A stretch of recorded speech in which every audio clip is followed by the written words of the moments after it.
Hello, friends. I think I am online. Hello, my name is Ismail Shaftakhtinsky, and I'm the principal immigration attorney at I.S.Law Firm.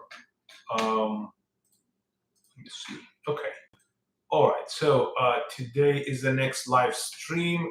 We are talking about EB3 employment-based permanent residency. We have a chat section where you can post any questions. It doesn't have to be related to EB3 employment-based green card, but I will briefly tell you about this because many people hear about EB3. It is also relevant for asylum applicants who are waiting for significantly for their asylum interviews and considering potential alternatives to asylum since their interview process is taking so long.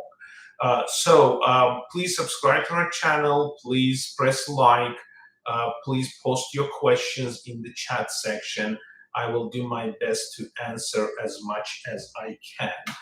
I don't believe I did set up my microphone, so can everybody hear me well? If you can please post in the chat section if you can hear me, that would be great. Okay, so what is EB3, employment-based permanent residency? There is employment-based permanent residency is a green card based on employment, as the name suggests. So the first thing in this process is to find an employer who's willing to sponsor you. And that employer has to be a legitimate employer who's willing to sponsor, who's offering you a job. And then the process consists of 3 major steps, and then each of those steps have sub-steps within them. So EB3, the first step is going to be the Department of Labor processing. The employer has to demonstrate to the Department of Labor that they have conducted the recruitment process and offered a required minimum wage for this job, and no potential candidates showed up or are willing to take this job. So that's the Department of Labor processing. Now, I gave it to you in a nutshell, but there are many sub-steps within that Department of Labor processing. Specifically, the first step will be to file a prevailing wage request with the Department of Labor, where basically the employer is asking how much should be offered for this job. The Department of Labor is backlogged in that process, and it takes about 6 to 7 months for them to respond. Once the employer finds out what's the prevailing wage amount, then the employer has to conduct the recruitment process. We call it the recruitment step, where the advertisements are placed. And once the recruitment process is over, then the employer has to prepare and file, well, usually the attorney for the employer files ETA form, which is also known Perm Labor Certification form, gets filed with the Department of Labor. And once the Department of Labor confirms, that takes about another 8 months, 7 months that everything is done properly. Then they certify this application, and once certified, then the employer can file, that's the second step, petition with the USCIS. So the second step of the process for the EB3 employment-based permanent residency is filing a petition with the USCIS. The employer has to demonstrate that they have sufficient income or financial ability to pay the required wage. This petition with the USCIS can be filed with premium processing, meaning the USCIS will consider it within 15 days of filing. And then finally, the third major step is the employee, the beneficiary, and their family can apply for permanent residency based on that petition. Once the I-140, the petition is approved, if the beneficiary and family are in the United States, they can apply for adjustment of status here as long as they are in lawful status. If the family and the beneficiary are outside of the United States, then they will go through consular processing through Department of State, which also consists of several steps. So this is the EB3 process, employment-based permanent residency process in a nutshell. Now, how does that play out with asylum applicants? So we have lots of asylum applicants who filed their asylum applications, which have been pending for many years. Some of them we have for 7 or more years. I just had a consultation with someone who from Ethiopia who had their asylum application pending for more than 10 years without an interview. So what happens if that person is in the US, they find an employer who's willing to sponsor, can they get a permanent residency through this process? The answer is it depends. It depends how much time you've spent in the United States without status, undocumented, before you applied for asylum. It depends if you did work after you applied for asylum without authorization, whether that could be considered as unlawful presence. It depends on which jurisdiction you're located, because some of the jurisdictions allow adjustment of status, even though if you didn't have a status at the time of application, but you had a pending asylum application, or you may be going through the US consular processing abroad, which is the best option if it's possible, by getting advance parole from the USCIS so that you don't lose your asylum case while you're going through that process. So it's a very intricate and delicate process to get that employment-based permanent residency while your asylum case is pending, but it's possible. We have done this and it works. The major challenge usually is getting advance parole from the USCIS to allow you to travel outside of the US without having to withdraw your asylum case, so that in case if you need to return back, if something goes wrong with your the immigrant visa process at the consulate, then you have additional security that you will be able to return back into the United States. So that's what the EB3 is, employment-based permanent residency is in a nutshell. Again, the first step is to find an employer. One other important caveat is make sure you find, if somebody's offering you EB3 process and they're telling you, we will find you an employer, that's illegal. That's somebody who is trying to use names of some companies and organizations and pretending to be those who are sponsoring you, and then trying to sponsor you through that. It's an old method which was caught many years ago, discovered by the Department of Labor and USCIS and the United States, the FBI, and they have arrested many, crooks and attorneys and people that do that kind of stuff. Do not fall for it. EB3 is not something an attorney can offer you, or anyone can offer you. It's not something that you can pay for. In fact, the regulations prohibit the beneficiary from paying any legal fees or costs involved with the Department of Labor process, which is the first major step of the process. So if somebody talks to you about the employment-based permanent residency, the first thing you need to know is that they cannot help you, or anyone can help you to find an employer other than probably the employment companies, like recruitment companies. So you can get in touch with them and try to find a job. The basic step is to find the job first. Okay, again, my name is, for those who joined recently, my name is Ismail Shaftartinsky, and I'm the principal immigration attorney at I.S.Law Firm. We have these weekly live YouTube sessions where you can ask me any questions you have. In the beginning of sessions, I do talk about some relevant topic or news in immigration laws, and then I answer as many questions as I can, which you can post live in the chat section. If you find this helpful, if you like these videos, please press like, please subscribe to our channel. I post frequently short videos and long videos describing different immigration procedures or announcing news. So you may find it useful, and to be notified about those videos, then you need to subscribe so you get notifications. So please subscribe to our channel, and again, please press like if you like this system where you can ask free questions from immigration attorney. I've been practicing immigration law for more than 16 years. Our office is located in Fairfax, Virginia, near Washington, D.C. We offer services in all immigration areas. Our primary focus is asylum cases, humanitarian immigration procedures, but we do handle, of course, employment-based permanent residency, work visas, and so on and so forth, and obviously family-based immigrations. Some of the live stream side videos you will see on our channel are dedicated to family, but you will see a lot dedicated to asylum and immigration court and removal proceedings. Again, please press like. We greatly appreciate this, and subscribe to our channel. So I will go through the questions that are posted. I see lots of questions posted in the chat section, and I will do my best to answer as much as I can.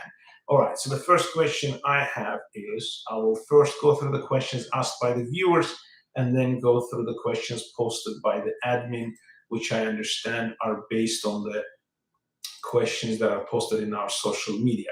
So the first question is Bella Smirnova's. It's posted in Russian language. I will translate it into English. So the question is, how much is the expert opinion about the case from Chechnya, somebody who was abducted? The answer is you will need to discuss it with an expert. Every expert who provides opinion for asylum cases or any immigration court cases names their price. So it depends on the expert, specific individual. We work with a lot of experts, depending on the country that individual, the applicant is from or the client is from. Then we recommend experts and then work with them to get as much as we can. So, some of them charge $1,000 per opinion or more. I'm not going to name a price again. It may be a lot more. Depends on the expert, their qualifications. But the experts are very helpful and important in immigration court cases, in asylum cases. Usually what expert does, he or she educates the judge or the officer by providing first a written opinion about the case, giving information about the country conditions, explaining the situation in this country and finding parallels and similarities with the applicant's case, so the applicant's claim for asylum or description of the event do not sound very unbelievable or unusual based on the country conditions. I've had a case where part of my case, I had to prove that the judges in a certain country were so corrupt that you could pay them $50 to get a judgment on something. I mean, it sounds funny, but we've heard, in some countries there are judges that are corrupt, just like any other corruption, but they're not corrupt in such small level, such infested corruption in the judicial system. So in this case, I had to prove this to the judge, and the judge here in the United States in immigration court was quite taken back, and he was surprised to hear this. It sounded very unbelievable, and he was even asking me, how is this possible? A judge would do that? This is a judge. And I used an expert who described the country conditions and explained how pervasive is corruption in that country, and described what judges in that country do. And the judge that helped us win the case.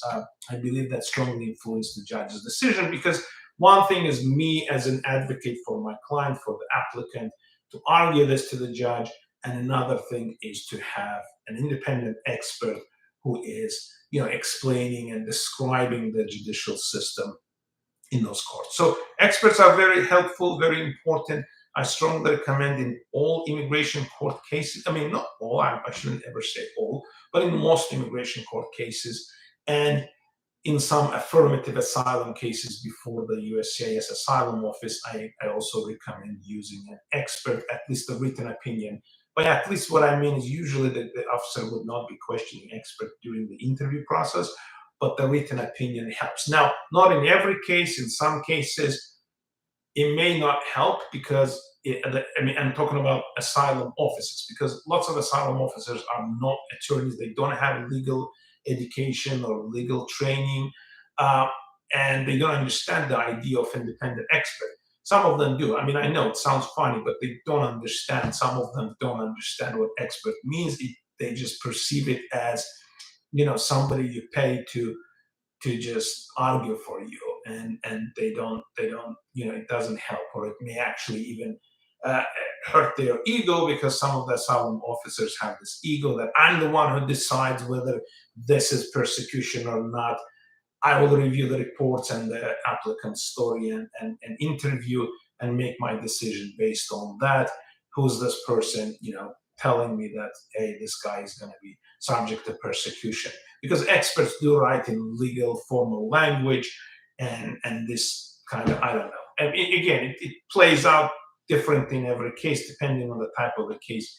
We may recommend an expert for asylum, affirmative asylum case in front of the asylum office versus immigration court. All right, the next question. I see Saul Osorio wrote, yes, okay, that was in response to my question. If you can hear me well, thank you very much, Saul. I appreciate your response. The next question I have is, I have a question. I got asylum application receipt for my case and is pending for hearing. Can I apply for EB3? As I explained in the beginning of this video, yes, for EB3, there are steps that can take place before you can actually apply for permanent residency. It consists of 3 major steps: the Department of Labor processing, the USCIS petition, and your application for a green card. So the first 2 steps can be done while you're here. It doesn't matter what status you have or status you don't have.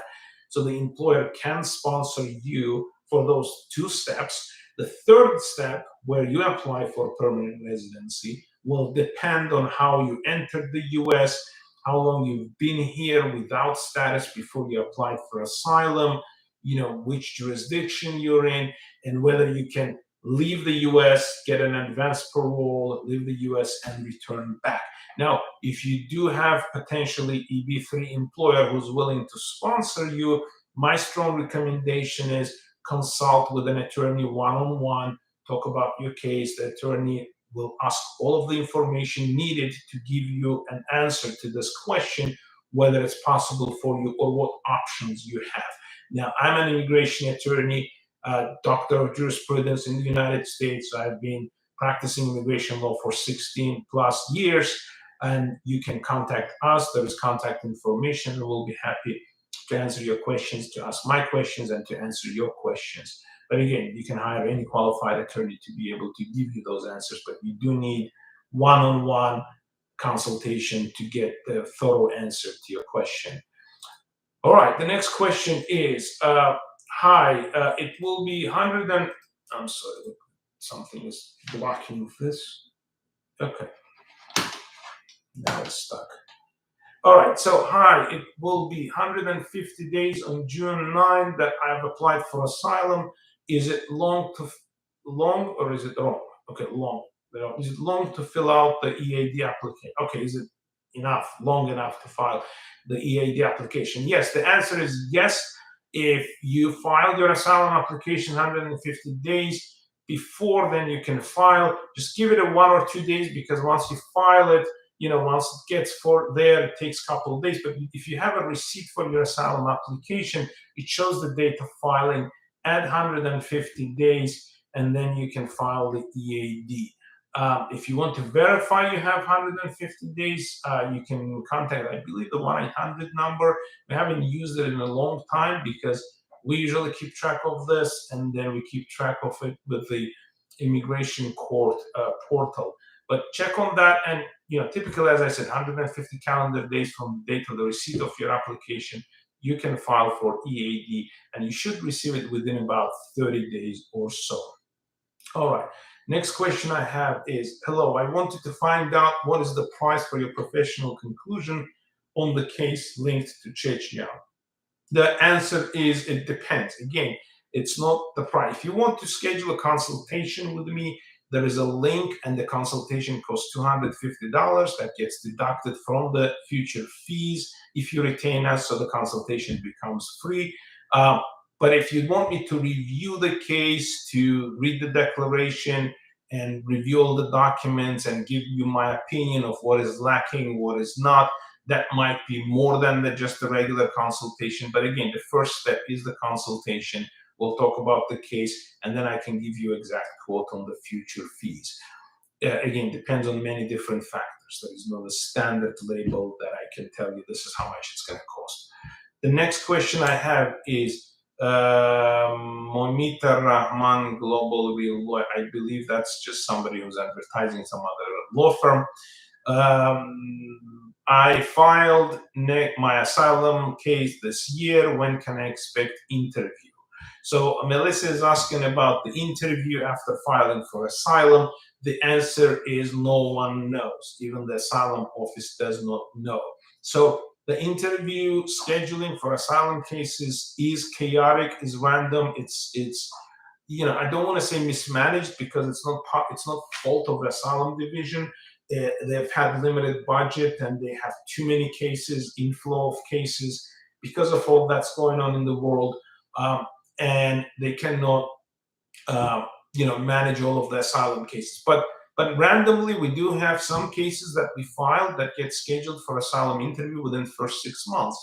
And then we have some cases that we file that are falling in the backlog, and we have cases that have been pending for 6 or 7 years that have not been scheduled for an interview. There is no way to predict why. Now, from my experience, what I see, if someone applies for asylum on their own and they don't fill out the complete application, they don't provide a complete declaration in support, they don't provide documents, and the asylum office looks at it and sees probably this is someone who's just trying to get by and filed frivolous or baseless asylum application, they usually schedule those faster in the hopes to just get rid of the case. And one might think, okay, let me do this and then I'll supplement so they get scheduled for an interview. And a supplement, that's still not a good idea, because once it's scheduled, because it appears as a frivolous case, mentally that gets into the minds of the asylum officer or asylum office, and then it's hard to pull it out. So it's hard to explain and then supplement and build the entire case. You will still be questioned. Why didn't you provide this information before? What changed? Did you file asylum application just to get by and then started building on it? What was the issue? So I strongly recommend against filing just an asylum application to get by without complete declaration, supporting documents, country reports, your complete form. Don't do it. You will hear from friends and relatives who are trying to tell you to do that so you get work permit quickly.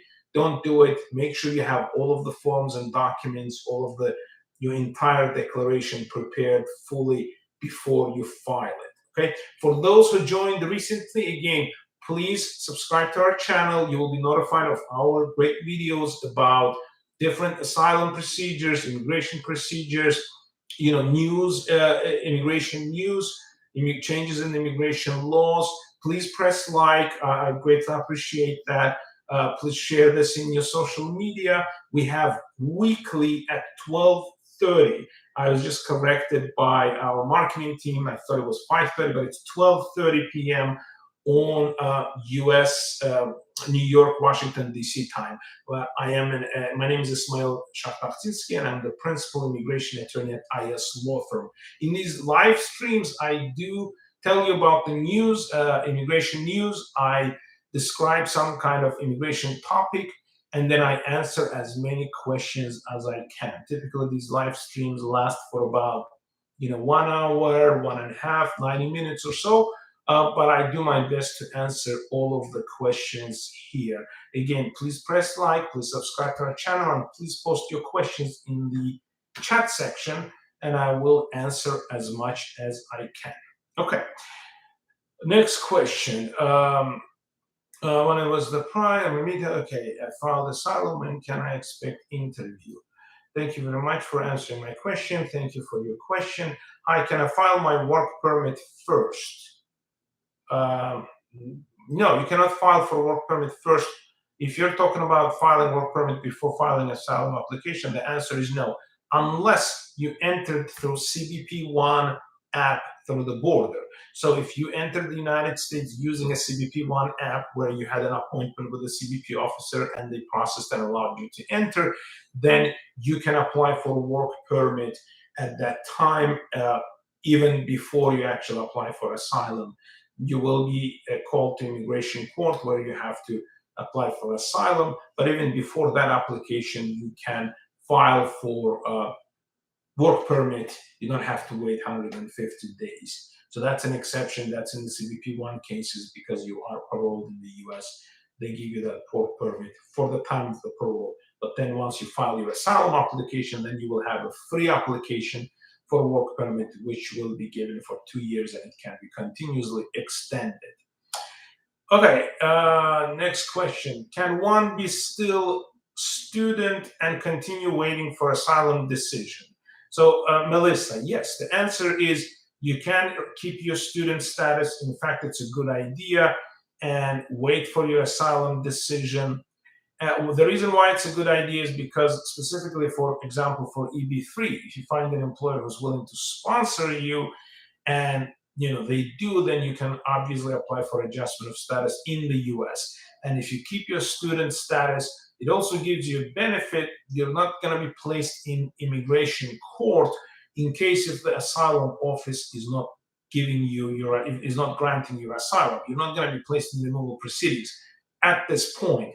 Now, I do want to clarify, there is a wrong advice given by unfortunately, some of the attorneys and some of the people that don't know exactly how these things work, that you must be out of status when you apply for asylum. Otherwise, you will lose your chance to get asylum through immigration court, which is, a lot of people call it as a second chance. That's wrong. That's not correct. If you file your asylum and you have valid status, at the end of your asylum application, when the officer reviews and makes the decision, if you're granted asylum, great, then you don't need that status anymore. If you're not granted asylum, the asylum office will send you a notice of intent to deny, describing in great detail, they have to, what is the issue they're having, and that will give you a chance to respond to it. But even if then they deny, you will still go back to your current status, which is in this case, in Melissa's case, is going to be F1 status, and you will not lose your immigration court chance, because if you do lose your F1 status down the road in the future, then your case can go to immigration court. You can control it. You will be able to file the asylum application again, and the USCIS will forward it to the immigration court. So the difference between having a valid status while you're waiting for your asylum versus not having a status while you're waiting asylum is that if you do have a status, you get you get an advance notice that the asylum officer has issues with your case. If you don't have a status, you don't get it. They'll just simply send your case right away to the immigration court. And the other benefit of having a valid status is that it doesn't get right away sent to the immigration court. It basically gives you that right to have your case heard in immigration court, which you can put in your back pocket and use it in case if you end up losing your F1 status. With F1, you're going to get OPT, get employment, and then, potentially H1B. If none of this works out, now you're out of status down the road. You still have that in your back pocket to be heard in immigration court in removal proceedings. The process for that is you would fill out and file another asylum application affirmatively with the USCIS, notifying them that you had an interview and it was denied, attach the denial notice, and ask them to send you to the immigration court because now you're out of status. And then you will be placed in removal proceedings where you again have that second chance of having your asylum case heard.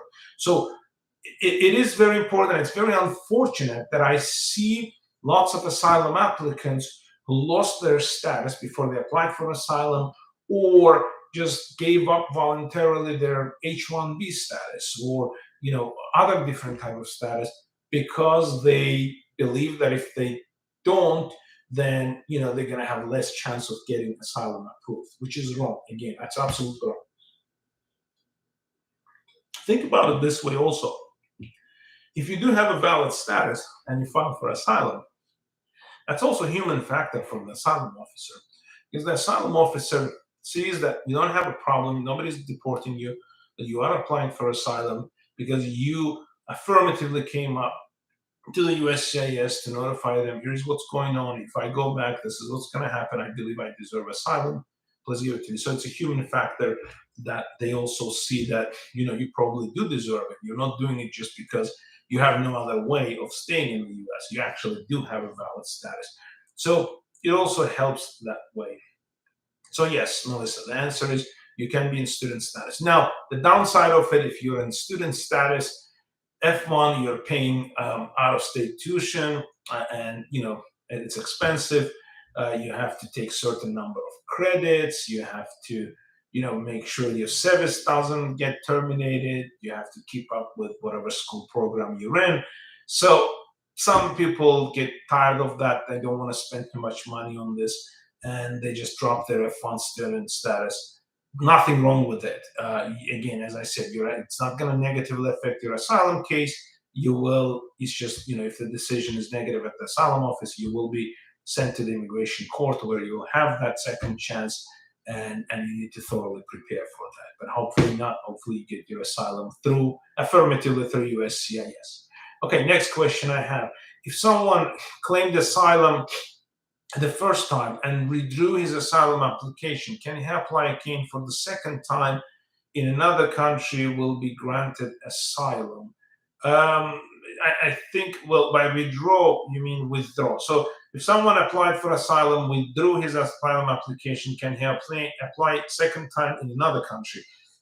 It depends on the country where you're applying for that second time. So I can only answer from the US perspective. If you withdrew your asylum application here in the US, you can reapply as long as you have new developments. You have some other basis, something happened.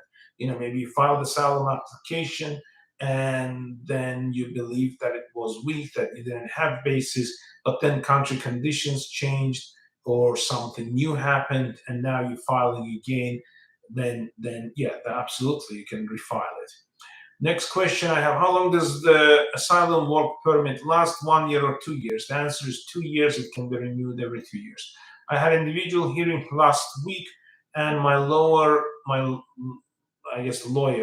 didn't submit the original documents to court, so the judge gave another date after 1 month, and the judge attorneys they took my interview. Everything was good. So the next interview, they're gonna ask me again question, or only will they see the original documents?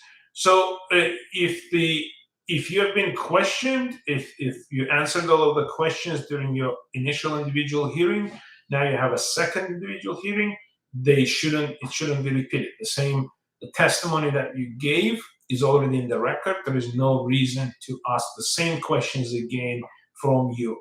Now, if the second hearing is just to see the original documents, then that's what they're going to do. Now, in terms of original documents, now you're saying that your lawyer did not submit the original document to the court, and that was right. We also do not submit and do not recommend anyone submitting any original documents to court or to the government. It's the courts and the government, meaning the assistant chief counsel, which is we can say prosecutor in immigration court. They're notorious for losing files, losing documents. The clerks lose things. So do not ever submit any originals to the courts, to the government, or to the DHS or USCIS or anywhere else related to the federal government. I know it sounds bad, but there is a lot of losses. But what needs to be done is you need to bring those original documents with you to the immigration court, or if you're having an interview at the asylum office, you need to bring those originals with you. So if they're asking to review, you can actually offer, you can say, I have originals of all this, what we filed, or copies. So the advice is never submit originals, but bring those with you. I guess what your lawyer did wrong, or maybe you did wrong, is not bringing those documents with you to that individual hearing. That's why you now have a new individual hearing. Okay, next question is from Saul. I have 2 questions, please. One is, is it safe to travel with travel document as Asylee after a year, not to country of origin, but to other countries? What are the risks? And the judge asked to go, okay.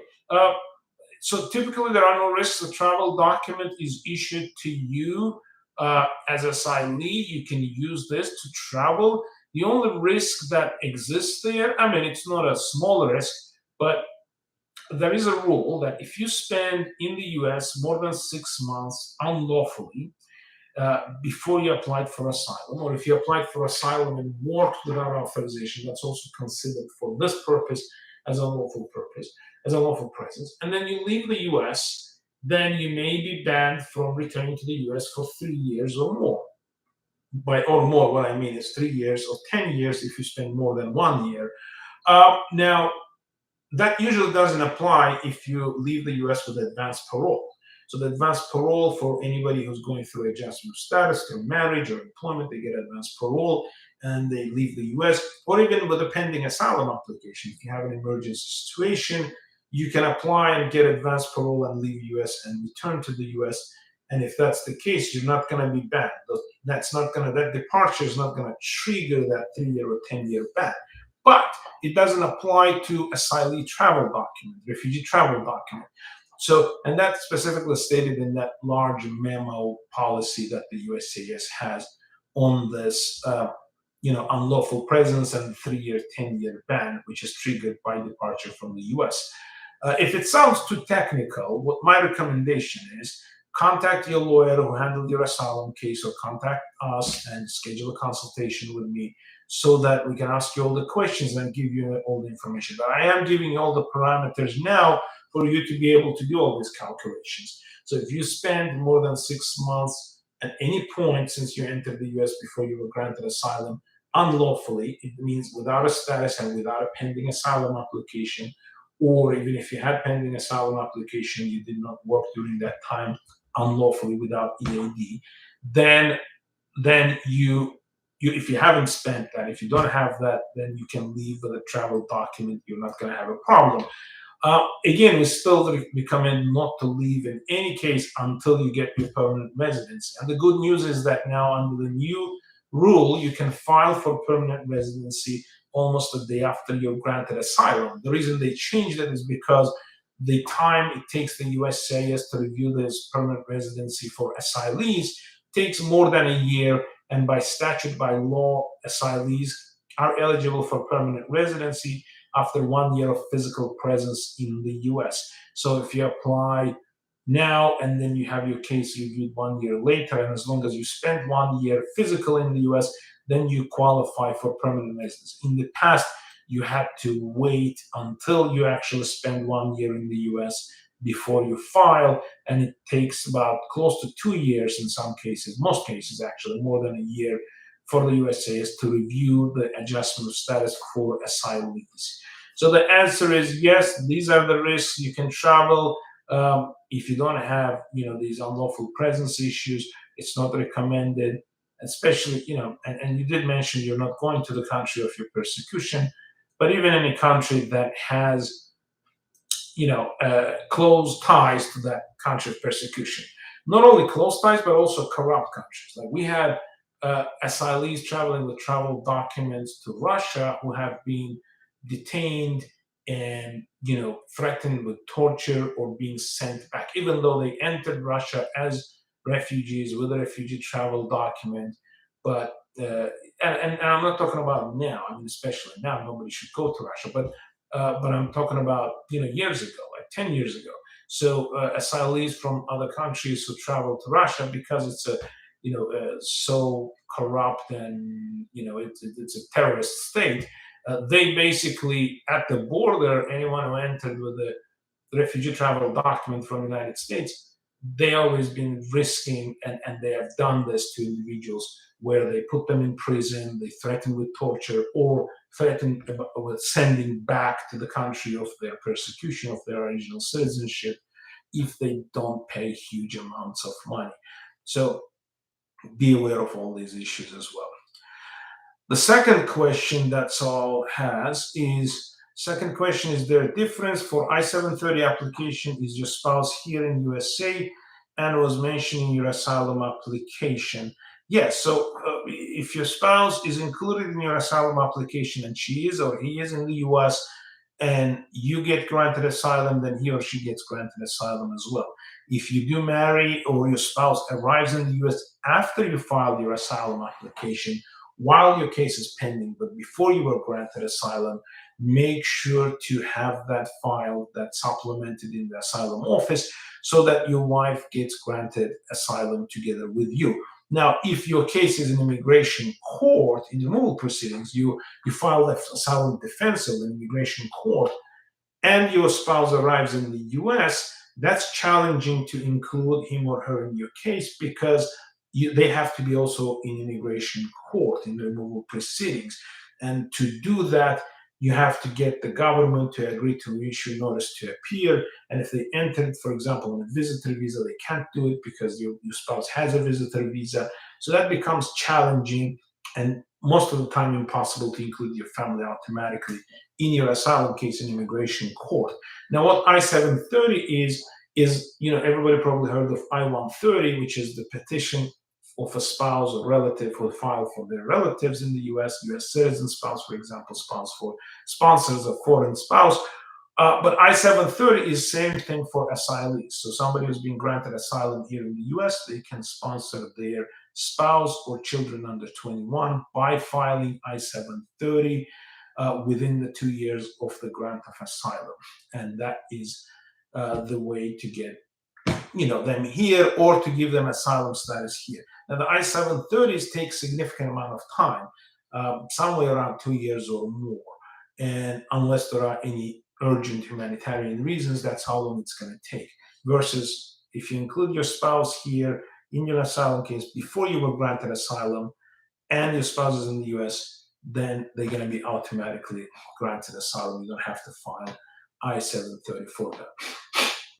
Okay, the next question I have is, I came to US with F1 visa on July 2022. I felt sick and dropped classes. Can I ask asylum based on my health situation, please? Based on what you're describing, doesn't sound like asylum. I mean, based on your health situation, unless you prove that in the country where you're from, individuals with your health situation are subjected to persecution, then you could argue that your health situation makes you qualified for asylum based on a particular social group and the country conditions. For example, somebody may have some kind of health situation which in some countries may be considered as a witchcraft, and you may be subject to persecution where there is this prevalent that individuals who have whatever health issue you have are being subjected to inhumane treatment and so on in your country, then potentially you could argue that this could be a particular social group and you may be deserving asylum. But it's based on what you described. It's just if it's plain health issue and you don't come from the country where individuals with this health issue are being mistreated or subject to substantial mistreatment, then it doesn't sound like asylum case. My recommendation is, if you think it does, talk to a lawyer, consult with a lawyer one-on-one to get the full answer to your question. All right, the next question I have. Please, sir, okay, so Doris is asking, please, sir, what happens when my asylum clock didn't tick yet? I will be clocking 150 days next week. Can I apply for my work permit? Enlighten me, please. Well, it depends. When you say my asylum clock didn't tick yet, what do you mean? So your asylum clock should start. If you filed your asylum application and caused a delay by failing to attend your biometrics appointment, or if it's an immigration court, by moving to another state and asking to change the venue, or not showing up in a hearing or so on, then the clock stops. The 150-day clock stops. But typically, once you file your asylum application, your clock should start. Once you get the receipt, that's the date when the clock starts. If your case is in immigration court, the clock for some reason didn't start, contact the court's administrator. Your attorney should be able to do that, and they should be able to fix whatever clock issue is. But 150 days after you file the asylum application, unless you cause delays, you can typically file for your work permit, and you should be able to receive it within 30 days, which that's what they're trying to do now. Again, for all those who connected recently, my name is Ismail Shahtarzinski, and I'm the immigration attorney at I.S.Law Firm. I will answer any questions you have in the chat section. I still have lots of questions posted which I need to answer. Please feel free to post your questions. I will do my best to answer all of them. Please also press like. Please like this video. That's a thumbs up sign in case Somebody doesn't see it, it's at the bottom of this frame. I see there are more viewers than the likes, so I greatly appreciate if you like this video. That helps us. If you find it useful, having a US immigration lawyer answer all of your questions free of charge, please like this video. Please also subscribe to our channel because I post lots of videos. Our marketing team posts lots of videos of me and others in our team answering not only questions but also giving guidance for those who are filing asylum or who are, alternative methods for asylum, about immigration news and so on. I just want to let everyone know that I made a long video, about 1 hour, recorded a post which will be posted on our YouTube channel about evidence for asylum cases, how to gather evidence, what kind of evidence, how to be creative, what evidence it works better, and so on and so forth. So it's a very helpful video. Please subscribe to our channel. That way you will be notified when that video is posted and other videos are posted. You'll find, a lot of you will find it very helpful if you have a pending asylum case, or if you're thinking about filing for asylum, or if you know someone who is planning to file for asylum. Okay, the next question I have. I have two. Okay, this I answered. F1, second question. What happens when asylum club? Okay, when one becomes a U.S. citizen, can she petition I-130 and forget about approval of I-730 without any problem? The answer is yes. The answer is that's what you should do. If you become a U.S. citizen, not only can you forget, but you must forget about I-730, because the I-730 automatically becomes invalid. Unfortunately, that's the reality that many asylum applicants who are sponsoring their family members, by the time the I-730 is being reviewed and approved, become U.S. citizens. And by that time, once you become a U.S. citizen, you're no longer asylee. You lose your asylum status. You become a U.S. citizen. So U.S. citizen cannot be asylee. But that doesn't apply once you become a permanent resident. You can be a permanent resident and asylee at the same time, and you will have the benefit of work permits and so on. But once you're a U.S. citizen, you get U.S. passport. Now you're one of us, and you're not an asylee. We're not treating you as a refugee, offering you protection or travel document. You get actually U.S. citizenship document, which is your passport. So at that point, since you're no longer asylee, the I-730 becomes automatically invalid. So what you need to do then at that point is file I-130 together with adjustment of status for your spouse. In this case, I believe so, Abdul. So you need to file I-130 together with I-485 for your spouse. You can actually do it with your permanent residency too, as long as your spouse has not been out of status, has maintained status in the U.S. But typically that's not the case with the pending I-730s. So my recommendation, Abdul, is once you become a U.S. citizen, if you get, let's say you pass the interview and you're waiting for your off ceremony, start putting the forms and documents together.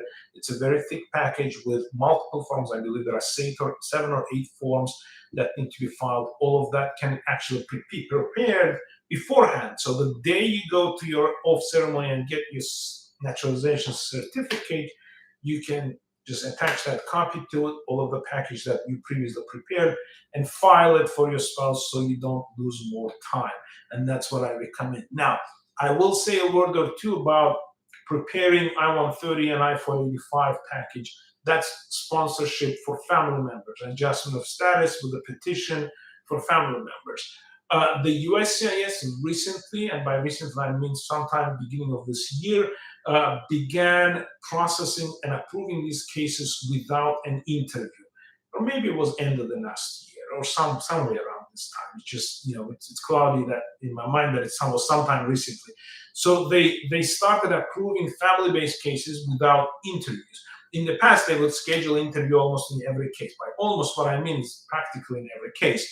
But now they're trying to not schedule interviews. That's why some of you who maybe have been pending adjustment of status receive requests for evidence, RFEs asking for medical examination report, and so on. So in those cases, what we recommend now is to file everything ahead of time. Once you file the package, when you file the package for adjustment of status and the petition concurrently, file all of it at the same time. Do not miss any documents. Do not hope to supplement.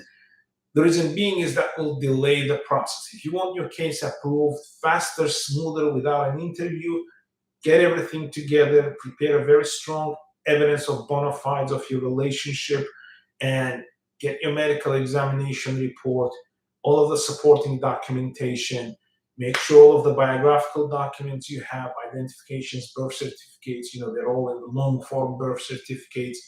Make sure that the applications you're filing for adjustment of status are consistent with the previous applications that were filed in your case or whoever you're sponsoring for permanent residency, because the USCIS will look at all of the information being filed and compare to previously filed forms, declarations, and so on to see if there is any inconsistency. And in some cases, they reopen previously granted asylum cases or permanent residencies when they see something is inconsistent. That happens frequently because we have asylum applicants who get asylum and then they try to file their green cards on their own.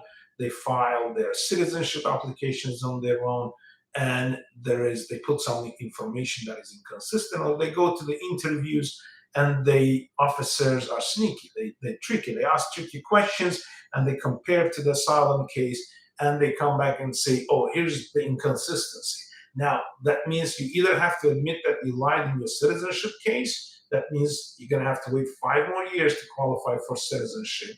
You may be having elderly parents that you were hoping to sponsor, so that could be life-changing to have your citizenship postponed for 5 years if you have to admit that you lied there. But if you don't admit that you lied at your citizenship application, then that naturally means that you lied about it in your asylum case or your adjustment of status case, which is even bigger problem than having to wait another 5 years for citizenship.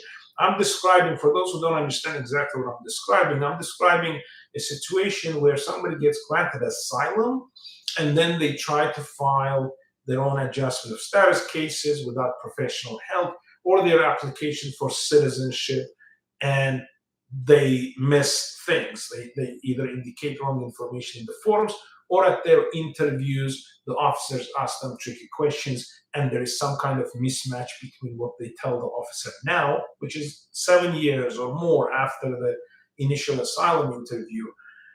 They give the wrong information, or there is some kind of inconsistency, then they run into this trouble of having their cases reopened and reviewed, their asylums taken away, their permanent residency taken away. And that's a very real case. It's not a theory. We immigration lawyers work with these types of cases a lot. I mean, I just recently closed one case. I believe I have 2 more cases of a similar nature where clients came to me after they ran into this problem. They screwed up their citizenship application. There were inconsistencies in the previous applications, and asylum application and citizenship application. So don't take it lightly. Please, please, please be extremely careful. And if you had a lawyer who represented you in the previous case, that lawyer, as long as you were satisfied with their work, may be the best lawyer to represent you because they have a copy of your file. They know about the case. They know about you. So they can make sure that there are no inconsistencies. Okay, the next question I have, Melissa is asking, can I get driver's license from a different state than I filed asylum at? I can only answer from the immigration perspective, meaning from the asylum office perspective. Now, how to get a driver's license? Are you able to get a driver's license from another state? Is it logistically possible? You need to talk to an attorney who deals with, traffic laws, driver licenses, and so on. We don't. We handle immigration, asylum, removal proceedings, immigration cases. So, but from the immigration perspective, if you get a driver's license from state B, and in your asylum application and interview you're claiming to live in the state A, then that may create that inconsistency. As long as you can explain, hey, this state A has ridiculous laws about driver's licenses because they have system messed up and so on. That's why I had to go to another state and get a driver's license. It's not good. It still demonstrates that you probably misrepresented your address in the state B because you had to have, I mean, you can technically have two residencies. You may be living in two states, have different jobs, family, and so on. But the bottom line is if you can avoid it, avoid it. But I've seen that done many times. And because of some of the, dumb laws in conservative states, people end up having to do that because they don't give driver's licenses, states with a, anti-immigrant sentiment. But there is a progressive change against that. Like, for example, in Virginia, our state, they changed the law, I believe, 2 or 3 years ago or more, where now anyone can get a driver's license. But whether you're documented here, you filed your asylum case or got the receipt or not, you get a driver's license. If you want to drive, you qualify to drive. That should have nothing to do with your immigration status. It's not like the immigrants are going to say, oh, darn, I couldn't get the driver's license. Now I'm never going to drive a car. No, everybody's going to drive a car and nothing you can do about it. If you don't give the driver's license, they'll get a driver's license in another state. And, you dare to not let the driver from another state drive in your state. And, equal protections law applies in Constitution. So anyway, it's dumb. It's just trying to hurt immigrants, not giving them driver's licenses. Anyway, I think I went off topic here a little bit. All right. Do you handle EB3 green card? Macaulay is asking, do you handle EB3 green card jobs for people outside USA, or can you connect those employers approved recruiting agencies with job seekers outside USA? No, no, no, no. No law firm, no lawyer, no paralegal, no individual who's not a recruiting firm can do that. If somebody offering you EB3 and saying, okay, we'll find the employer, but here's the EB3, don't do it. 99% it's fake. They're just trying to get you money. They're going to use some kind of fake organization procedure. In the end, you will suffer. There are thousands and thousands of individuals suffering from that. And we see those individuals. You don't. Those individuals are not proud of what they have done or the trap they fell into. They don't tell everyone. So that's why there is an impression that, no, nobody gets caught. But lots of those individuals are suffering. We have clients who came up to us at one point, some lawyer or some paralegal tried to make a fake EB3 process for them. And, that paralegal or lawyer or whoever is doing this eventually get caught. And once they're caught, all of these individuals who ever had anything to do with that paralegal or lawyer or non-lawyers pretending to be a lawyer are blacklisted. And anything you do ever is always going to be haunting you. So don't do it. Again, EB3, first comes the chicken, which is employer, and then egg, the employee, and EB3. So you need to find an employer on your own. You can use recruitment services, but you need to find an employer. That comes first, and then the chicken can lay the egg, which is EB3 process. You have an employer who's willing to sponsor you. This is a true employment, true job. They're wanting to sponsor you. They want you to work for them. That's why they go through that process to bring you in.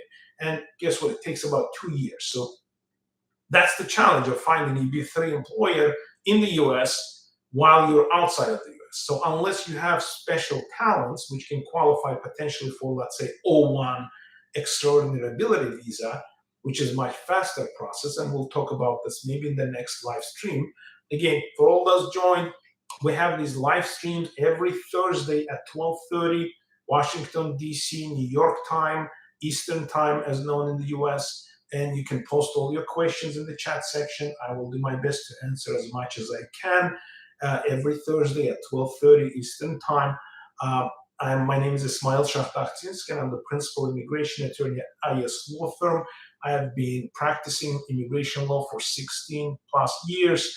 Our office is in Fairfax, Virginia. You have contact information there. You can contact us anytime to schedule consultations or to hire us handle your cases. We will be happy to help. Please, I'd greatly appreciate if you press thumbs up and subscribe to our channel. That helps us. We'll greatly appreciate if you find these live streams helpful. Okay, so the next question I have is, can I travel to my former country if I get advanced parole, or it's not advisable whatsoever? Yes, it's not advisable whatsoever. Don't do it. Now, have I seen it happen and it worked out? Yes. The answer is yes. I've had asylees who traveled to their home countries and they had strong reasons. I had one client from many years ago, and I handled his asylum case, the green card case, the citizenship case. And he went, no, although not with advanced parole, but he went to his home country with his home country's passport after his permanent residency before his citizenship. I think he went 7 times. And but he had to. Each time he was asking me if he could, I was saying, don't do it, but you gotta do what you gotta do. But he had strong reasons. First of all, this guy's asylum was based on ethnic persecution. So he wasn't claiming that the government is chasing him, they're gonna kill him, they're gonna catch him at the airport, right? So that checked one of the boxes that, if the question is asked, you claimed that the government is after you, that you will be immediately arrested at the airport, that there is a search warrant against you. How come you came there? His answer, first checkbox was, no, I didn't claim that. That's not my asylum case. I didn't say I could never step on the soil of my motherland. I just claimed that I could not live there because the society is, persecuting based on my ethnicity or my ethnic origin or race or nationality or so on. But the next thing that he had explanation for was that he had a minor child who he was divorced with his mother, the child's mother, and he didn't have the custody, so he didn't bring the child here. And this child was growing up. His only chance was to go there and see this child there because the mother, they weren't in good terms. She wouldn't take her out of the country to another third country for him to see. So he was stuck. He had to go and see I believe it was his daughter. So he went there frequently, I think 7 times, as I said, several times a year before he applied for citizenship, or about once a year, I think, and to see his minor child. And so that was the second checkbox, which was a strong excuse why he went back to his country after getting asylum from that country and before becoming a US citizen. And finally, the third checkbox was the length of his visits. He was only going there for a week or so, or even less. And, obviously, and he documented the fact that he was with his child, he would take her to places and so on, and then he would jump into the plane and fly back very briefly after. Obviously, he wasn't going there just to relax and eat and drink and have fun with his friends. He was going there to see his minor child and so on. So this was strong enough. Absolutely no questions at the interview. The officer was satisfied and he got his citizenship. No issues whatsoever. Why did you go back to your home country after you were granted asylum? And that's one of the misperceptions. Individuals, there is a wrong advice. I mean, it's a correct advice that you should not. And in most cases, you're going to run into trouble. You're going to run at least to delays or issues if you go back to your home country after you got asylum, before you get citizenship. But the wrong idea is that you automatically lose your asylum if you go back to your home country. That's not true. There is no such a law or rule. It raises questions. It creates questions. It can create questions when you return from your home country, when you enter the U.S. as a former asylee or current asylee, the reason I say asylee with a permanent residence, it doesn't matter. So yeah. So the answer is it depends. All right. After 2 years, can I use my STEM OPT? So after 2 years expiry of my work permit, can I use my STEM OPT? I don't understand how can you have expired work permit after 2 years and still have STEM OPT. The answer is it doesn't sound like you could. All right. The next question I have is, if I get, all right, could someone please block? There is one individual who is posting, commercial content, spamming with their. Okay, I think I removed that individual. Okay, so next question I have is, for EB3, do they ask for your earlier bank statement or they check your SSN? That has nothing to do. Your bank statement has nothing to do with that, or checking your SSN. Again, EB3 process is the employer who's sponsoring you. If you're asking about the adjustment of status, yes, for adjustment of status, they check your SSN. They may find, if you're wondering if you worked without authorization, can they find out? The answer is yes, it's possible. Say about Trump recent talks where when he becomes president again, he will deport asylum seekers. Will it happen?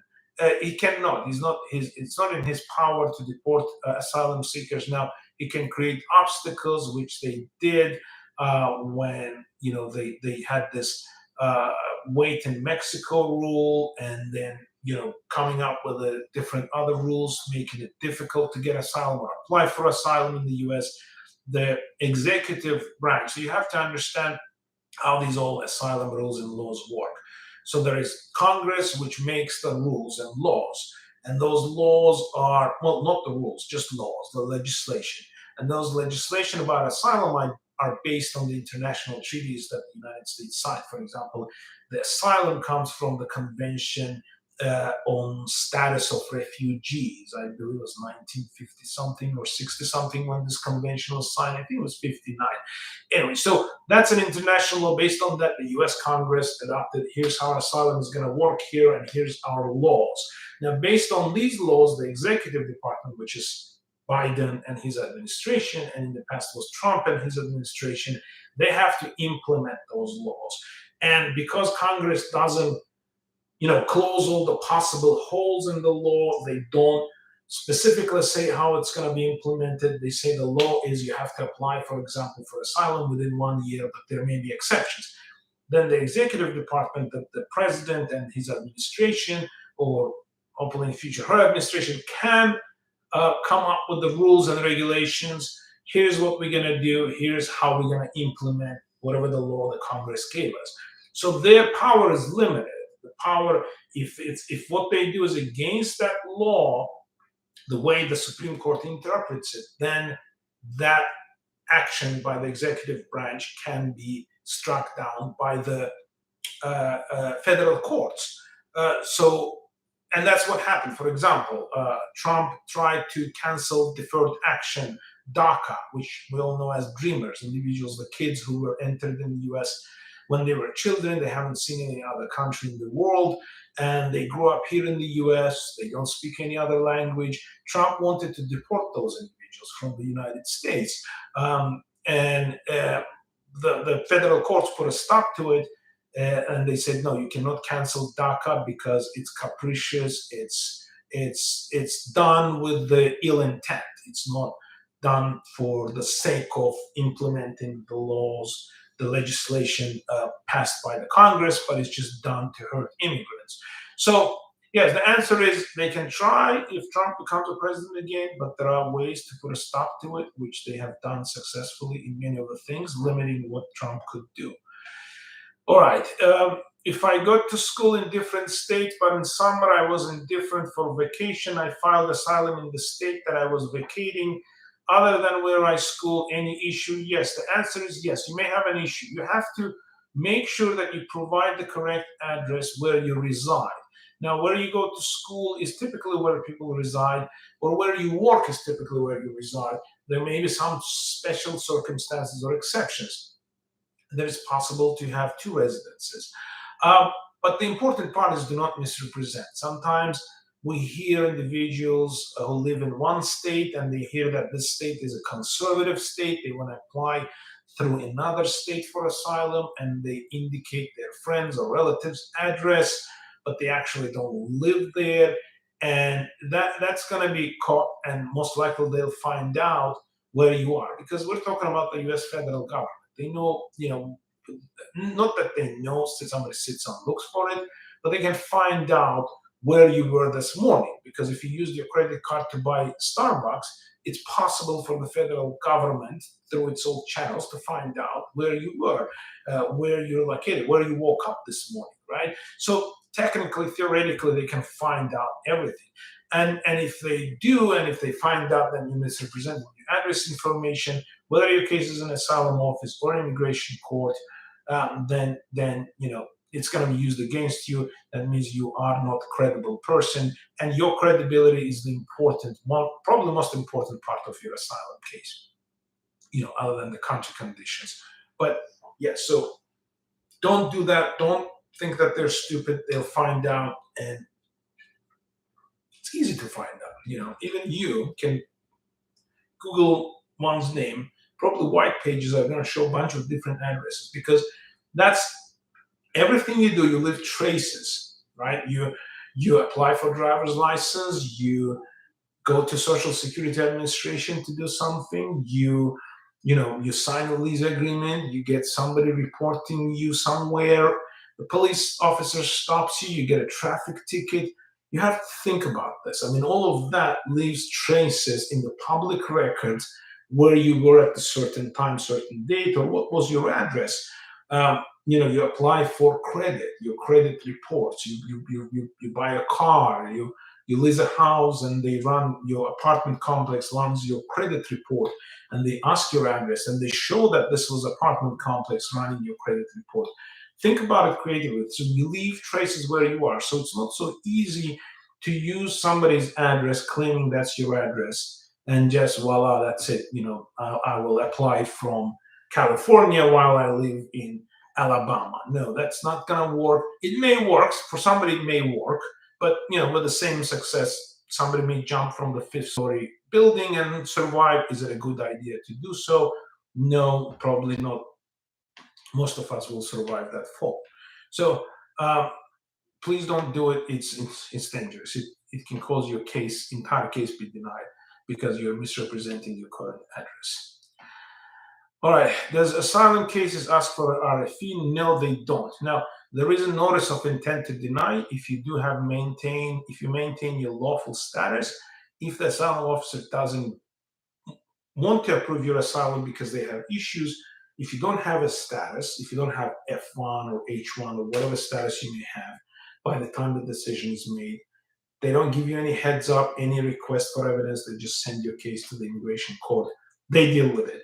But if you do have a status, if you keep your status and you have a asylum interview and the officer has issues with your case, then they give you a notice of intent to deny, which can be equivalent of request for evidence, because that gives you an opportunity to supplement information and evidence and to address those issues the officer has. I see, Melissa, you're posting a lot of questions, and very good questions, by the way.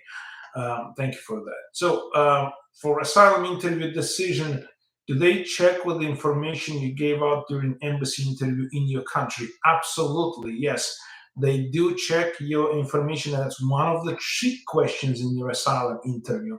And if you've watched my video in preparation for asylum interview, which I have, that's one of the very tricky questions, and I do talk about this. So, and here's how it plays out. You go to your asylum interview. At one point, usually in the beginning of the interview, the officer is going to ask you, have you ever misrepresented any information to U.S. government official, embassy, for any immigration benefits, and so on? And, many applicants mechanically say no. Now, if you're our client, we do prepare you thoroughly to make sure that you are answering it correctly. And then the officer narrows it down and says, anything that you applied at one point for a visa, did you provide all the information correctly? Did you make any misrepresentation or used any documents that were not true? And a lot of people think that if I say yes, then my asylum is going to be denied. And that's where the mistake is. No, the answer is, if you misrepresented information to the U.S. consulate and applied for asylum, that's not going to, based on the case law, it's not going to be held against you. It's not going to negatively affect your case, because it's considered that one, for their safety or well-being, for their health, for their life, can resort to many things. Somebody can, we call them, it's called stowaways. Somebody can get into the baggage compartment of an airplane and illegally arrive in the U.S. One can use a fake passport to arrive in the U.S. to flee from persecution. And the fact of what they did to flee to come to the U.S. and apply for asylum is not going to be the basis for denying asylum. That's the law, and that's everywhere in the United States. Now, but if you do lie today to the officer when he or she asks you, did you misrepresent information? If you say no, and they know that you misrepresented in the past, this lie is not going to be forgiven. This means that today you are misrepresenting information to the asylum officer, to the US government, and that makes you a not credible person. That damages your credibility, which is one of the biggest, the first thing that any immigration judge or officer has to review is your credibility, because your testimony is the most important part of your asylum case. So the answer is yes. And the reason why it's tricky is because the asylum office, whenever you file for asylum, the USCIS, and that's one of the reasons why the case gets delayed so long, because there are those steps in the background that you don't see. Once you file your asylum with the USCIS or immigration court, the government requests copies of all of your information, and that's when you do the biometrics appointment. They get all your information from all other US agencies, such as State Department, which includes the consulate where you ever applied for a visa, or FBI, DHS. So, and I know, although they don't disclose it openly, the US government cooperates with the governments of allied countries, like, for example, Canada. And the reason I know this because I have had asylum applicant who previously applied for asylum in Canada, and through my sneaky ways, I found out from the officer that the officer already had the file from Canadian Asylum Office, at least knew the fact that this person had applied for asylum in Canada in the past. So the bottom line is, assume that they know everything about you, and they, again, they use biometrics. So one of the dumbest things that I've seen is that individuals changing their name or changing their passport in their home country and applying for a visa, but in the past they may have applied for a visa through some other consulate with a different passport, different name, and now they're here and they're applying for asylum, and they don't want to disclose the previous name or passport, hoping that, they're not going to find out. But if you went to the visa interview and if you have been biometrically, if you had biometrics fingerprinted, then that's going to match. That's going to create a major issue. Anyway, the short answer is, at your asylum interview, do not lie to the officer. Okay, so answer truthfully. They have your file. They have seen that fake employment document from your country that you used when you applied for visa because you were fearing persecution. You had to flee and you had to resort to those means to get a visa. Otherwise, your health or safety, life was in danger. So they have seen that. Always assume that the officer knows everything you told the consular officer when you applied for a visa. So they have that information because the consular officers take notes and it goes into your file. So did you know when you applied for a B1, B2 visa or student visa that you are not going to return? The answer is yes. Did you know that, you told the consular officer that you were coming here for a visit? That wasn't true, right? If that's the case, say yes, that was not true because I was afraid to go back, because I was afraid to live there, and that was my only way to get a visa to come and ask for your protection in the United States. And that's a trick. If you tell the officer, instead of saying, oh, the United States protection, if you say your protection, you have that personal connection with the officer, and the officer feels that power that, okay, yes, they feel responsibility versus, United States protection. So I'm here to ask you for asylum, your protection for asylum. And by you mean the United States, but this officer is someone who's making the decision. So, all right. And I have two more questions. I will answer those as well. I will make the last call. If you have any other questions posted there, I will answer in the chat section. And for those who connected recently, again, my name is Ismail Shakhtartsinsk, and I'm the principal immigration attorney at I.S.Law Firm. We do these live streams every, for some reason my camera started moving, maybe it's time to end this. But we do these live streams every Thursday at 12:30 p.m.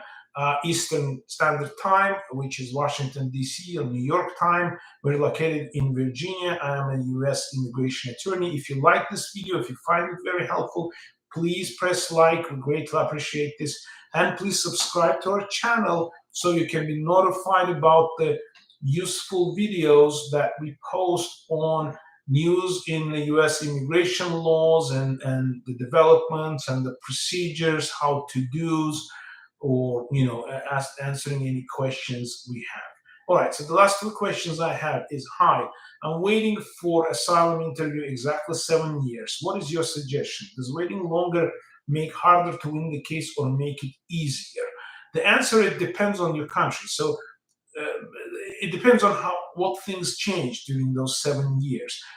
As a human factor, the more you wait, the easier it is, because then you adopt here, then you've lived this much here, that there's asylum officer, if he or she is interviewing you, they may sympathize, you may have children born here, you have a lot more time. So as a discretionary factor, that might be helpful. Now, also the developments in your country, I mean, things may get worse, or you may have now more threats or search, maybe somebody's looking for you, searching for you, and so on. So it depends. But what my suggestion is, if you have developments, if you have new things in your case, and you've been waiting for 7 years, you have new evidence, or you want to supplement your declaration because of things happen or the country conditions, you can affirmatively do it without waiting for the interview notice. And while doing that, you can also write a letter to the asylum office, or if you have a lawyer, hopefully you do. If you have asylum case, even if it's pending, hire a lawyer.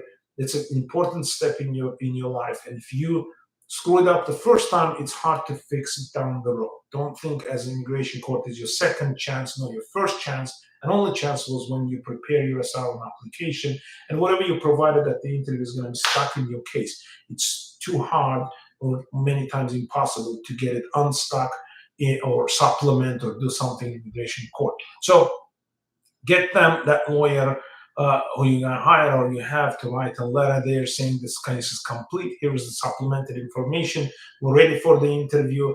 We're begging schedule an interview at any window you may have. They have sometimes somebody cancels their interview, they adjusted their status to marriage or whatever happened, they left the US or so on, and they have a window. Instead of looking through a pile of cases and deciding what to put, they may as well put your case there now that they see they have everything that are needed for your case. So do use that, do supplement your case, write that letter, make inquiry. It is helpful. I don't think it can hurt your case. Okay.